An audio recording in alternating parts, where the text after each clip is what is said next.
Good evening. आज से अपन 11th class की जो फिजिक्स मैंने बोला था आपको स्टार्ट करेंगे। 11th क्लास की फिजिक्स में जो आपका पहला चैप्टर है जिसका नाम है भौतिक जगत, उसी को शुरू कर रहा हूँ। थोड़ी सी इसकी बेसिक जानकारी इंट्रोडक्शन लेते हैं अपन, इसके बाद में अपने जो कंटिन्यू टॉपिक्स है उनके ऊपर अपन पूरी कोशिश करेंगे। अपनी प्रोसेस रोजाना ये चलेगी कि जो आपका थियोरेटिकल टॉपिक है वो मैं बोर्ड पे पहले लिख लूँगा, उसके बाद पढ़ाऊँगा। इसके पीछे कारण ये है कि अगर मैं आपको साथ साथ लिखवाते जाऊंगा तो इसमें टाइम कंज्यूम बहुत ज़्यादा हो जाएगा, आपका भी और मेरा भी। इसलिए मैं पहले लिख लूँगा और फिर इसको मैं अच्छे से समझाऊंगा ताकि आप लोगों के माइंड में भी अच्छे से बैठ जाएगी।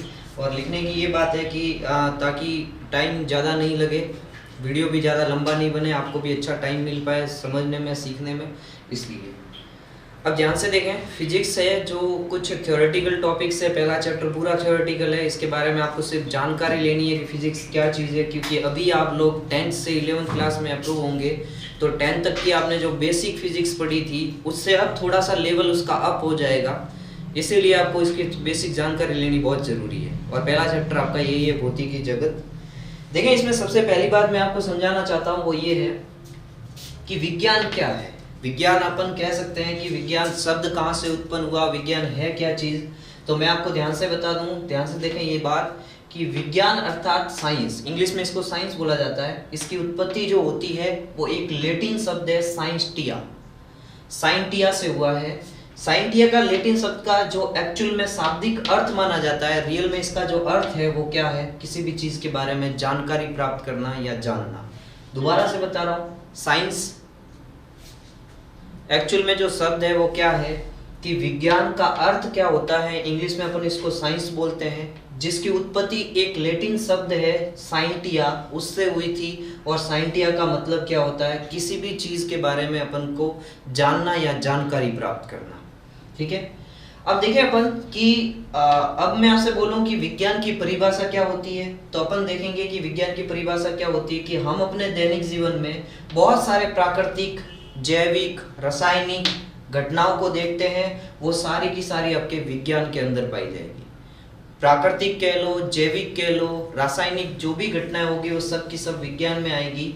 आप देखेंगे कि वो घटना है क्या क्या जो रेगुलरली अपने साथ में होती है। तो सबसे पहली घटना जो हमारे साथ में आती है या होती है, अपन देखेंगे कि आसमान का नीला दिखाई देना। ये अपन प्रोसेस में पढ़ेंगे कि जो हमारा आसमान है वो नीला क्यों दिखाई देता है, इसके बारे में ये भी एक प्रोसेस है। प्रोसेस के बारे में अपन बात करेंगे कि हमारे जो दैनिक रोजाना की जो घटनाएं होती है वो क्या होती है, उसके बारे में अपन सब अच्छे से देखेंगे। तो सबसे पहली घटना जो मैं आपको बताना चाहता हूँ वो क्या है, आसमान का नीला दिखाई देना। आपने देखा होगा जो आपका आसमान है वो किस कलर का दिखाई देता है, नीले रंग का।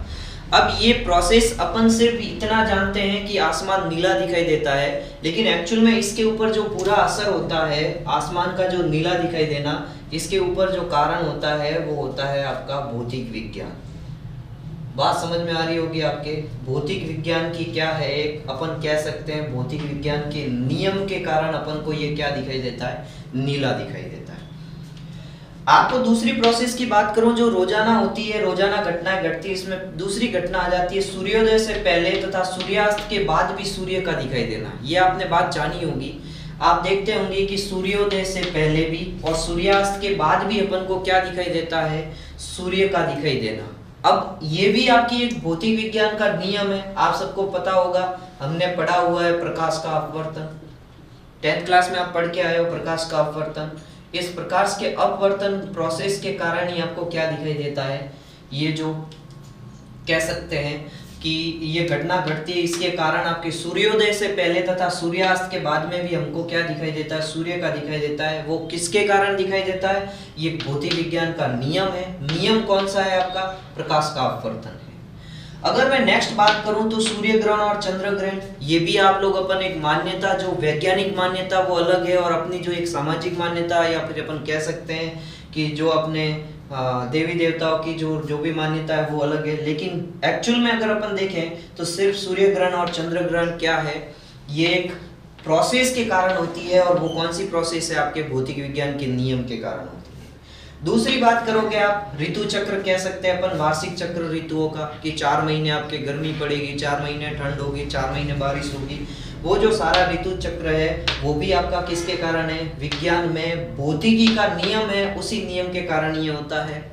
अगर मैं नेक्स्ट बात करूं आपके, तो पृथ्वी का सूर्य के चारों तरफ चक्कर लगाना, ये भी आपका इसी का नियम है।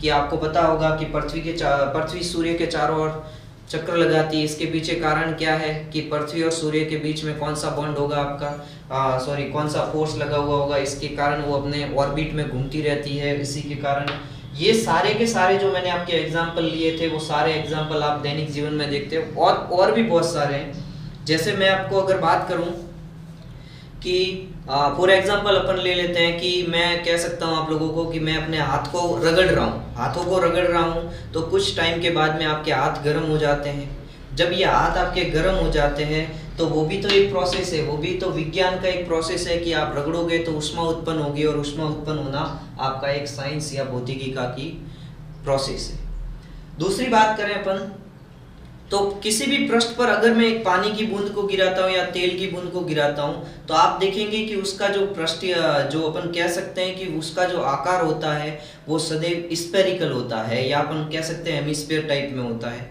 वो हेमिस्फीयर या स्फेरिकल क्यों होता है, गोलाकार या ऐसा इस प्रकार से क्यों होता है, इसके पीछे भी एक कारण है आपका कि पृष्ठीय तनाव के कारण होता है। वो भी आपका नियम किसके अंदर आएगा? भौतिक विज्ञान के आएगा, भौतिक विज्ञान के अंदर आएगा। ठीक है, तो ये जो बेसिक सी जानकारी थी और दैनिक जीवन की कुछ आपके मैंने आपको घटनाएं बताई थी जिसके अंदर आपका विज्ञान का इन्वॉल्यूशन था। अब आपके बाद में जानकारी आ जाती है कि विज्ञान में कौन कौन सी ब्रांचेज होती है। इन ब्रांचेज को देखते हैं अपन, कौन कौन सी शाखाएं हैं। बेसिकली शाखाएं बहुत सारी होती है, लेकिन इन मेनली जो अपन पढ़नी है वो ये 3 शाखाएं हैं, और तीनों सब्जेक्ट के रूप में आप इसको अच्छे से नॉलेज प्राप्त करते हो। तो देखें, साइंस को 3 पार्ट्स में डिवाइड किया है। पहली आपके कौन सी है? जीव विज्ञान, दूसरी कौन सी है? भौतिक विज्ञान, और तीसरी है आपके रसायन विज्ञान। अब समझने वाली बात क्या है कि इन तीनों में अलग अलग प्रोसेस होती है। जीव विज्ञान में अलग प्रोसेस के बारे में जानकारी प्राप्त होगी आपको, भौतिक विज्ञान में अलग प्रोसेस के बारे में जानकारी प्राप्त होगी, और रसायन विज्ञान में अलग चीजों के बारे में आपको जानकारी प्राप्त होगी। अगर मैं जीव विज्ञान की बात करूं तो जीव विज्ञान में आपके जीवों के बारे में जानकारी प्राप्त होगी आपको, कि क्या जीव में किस प्रकार से पाया जाता है, किस प्रकार से उसकी वृद्धि होती है, किस प्रकार से वो अपना अपन एग्जाम्पल में पाचन तंत्र किस प्रकार का है, वो उत्सर्जन किस प्रकार से करता है, उसकी श्वसन क्रिया किस प्रकार से है, जैव विविधता किस प्रकार से पाई जाती है। जंतु जगत का ज्ञान है या पादप का जो ज्ञान है वो अपन इनके बारे में जानकारी प्राप्त करते हैं। जैसे मैंने आपको जीव विज्ञान की बात की, तो जीव विज्ञान को भी अपन मेनली जो पढ़ रहे हैं अपन 2 पार्ट्स में पढ़ते हैं, जिसमें आप लोग जियोलॉजी और बोटनी के बारे में जानकारी प्राप्त करते हो। तो जो जियोलॉजी है वो तो आपका जीवों के बारे में जानकारी देता है, और बोटनी आपको पादप जगत के बारे में जानकारी देता है। सिर्फ ये मैं आपको जानकारी के लिए बता रहा हूँ कि विज्ञान को 3 पार्ट्स में डिवाइड किया, तो जीव विज्ञान में मैंने इन दोनों के बारे में बता दिया। अगर मैं नेक्स्ट आपको बात करूं तो भौतिक विज्ञान, यही सब्जेक्ट है अपनी, इसी के बारे में अपन को जानकारी प्राप्त करनी है। देखिए, भौतिक का मतलब होता है कि प्रकृति की भौतिक व्यवस्था का ज्ञान होना है। प्रकृति की भौतिक व्यवस्था का अपन कह सकते हैं सूर्य के बारे में जानकारी। मैंने आपको भी ये प्रोसेस बताई इधर कि आसमान का नीला दिखाई देना, सूर्योदय या सूर्यास्त के बाद भी सूर्य का दिखाई देना, ये जो आपके प्रकृति में जो भौतिक व्यवस्था है इनके बारे में अपन को सारा जो अध्ययन करना है वो अपना किस में होगा? भौतिक विज्ञान में होगा। अब देखें आप, प्रकृति की किसी भी घटनाओं का ज्ञान भौतिकी की विभिन्न नियमों के अनुसार प्रतिपादित होता है। अगर मैं आपको इसके अंदर एग्जाम्पल लेके समझाऊं तो एग्जाम्पल क्या ले सकते हैं? जैसे मैंने बोला आपको कि सूर्योदय से पहले या सूर्यास्त के बाद भी सूर्य का दिखाई देना, ये आपका कौन सी प्रोसेस के द्वारा होता है? तो भौतिकी का कौन से नियम के कारण? प्रकाश के अपवर्तन के कारण हुआ। अब मैं आपको बोल रहा हूँ कि किसी भी प्लैनेट के चारों तरफ आपका कोई भी सैटेलाइट है वो क्या कर रहा है? ऑर्बिट में घूमता है। वो किसके कारण होता है? तो आप कहोगे कि सर वो उसके, या फिर एक जो ग्रह है आपका वो सूर्य के चारों तरफ चक्कर लगा रहा है, तो वो किसके कारण लगा रहा है? तो उसके अंदर आपका ग्रेविटेशनल फोर्स लगते हैं, उन फोर्स के कारण वो उन दोनों के बीच में अट्रैक्शन रहता है, और अट्रैक्शन फोर्स वो भी किसके कारण हो रहा है? आपका भौतिक विज्ञान के कारण हो पा रहा है। बहुत सारी जो आपको एग्जाम्पल्स है उनको मैंने इस प्रकार से आपको समझाया, और अगर मैं इसी के अंदर आपको और भी कुछ बताने की कोशिश करूं तो ऊष्मा का जो भी नियम है, न्यूटन्स ने जो भी नियम दिए, वो सारे के सारे इन प्रकृति में पाई जाने वाली किसी भी वस्तु की उसकी भौतिक अवस्थाओं के बारे में जानकारी प्राप्त करते हैं। एग्जाम्पल के तौर पे मैं आपको बता दूं कि आप लोगों ने भी कहानी सुनी होगी बचपन में, आज फिर से मैं बता देता हूँ। जैसे कहा जाता है कि न्यूटन था, वो एक पेड़ के नीचे बैठा था। जब वो पेड़ के नीचे बैठा था तो सेब गिर के नीचे गिरी। जब नीचे गिरी तो उन्होंने बोला, इसी सेब के नीचे गिरने के कारण उन्होंने आपका ग्रेविटेशनल फोर्स के बारे में, गुरुत्वाकर्षण बल के बारे में जानकारी दी। तो उन्होंने जानकारी लेते वक्त एक बात और बोल दी कि ये सेब जो नीचे गिरी है वो उल्टी प्रोसेस होके ऊपर भी तो जानी चाहिए थी, ऊपर क्यों नहीं गई? तो फिर इन्होंने भौतिकी विज्ञान में ही नियम कौन सा निकाला? गुरुत्वाकर्षण बल निकाला।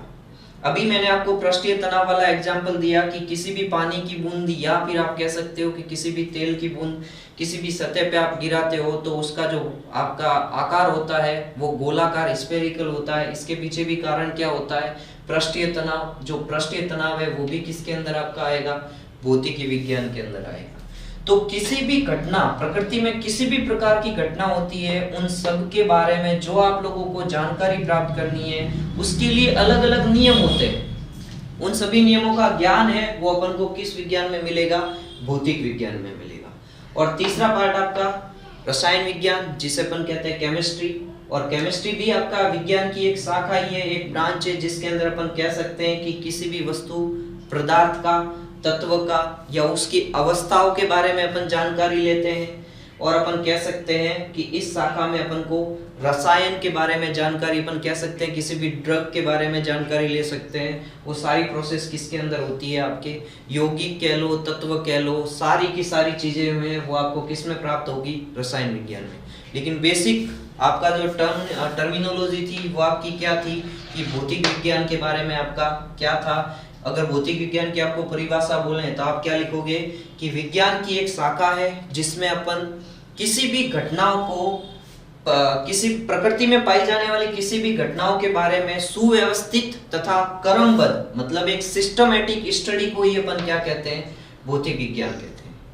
किसी भी प्रकृति में पाई जाने वाली घटनाओं की सुव्यवस्थित तथा क्रमबद्ध जो भी घटना होगी उसे, या क्रमबद्ध जो भी अपन ज्ञान प्राप्त करते हैं उसको अपन क्या कहेंगे? भौतिक विज्ञान कहेंगे। और इसके आगे अपन नेक्स्ट टॉपिक को लेंगे जो आप देखेंगे।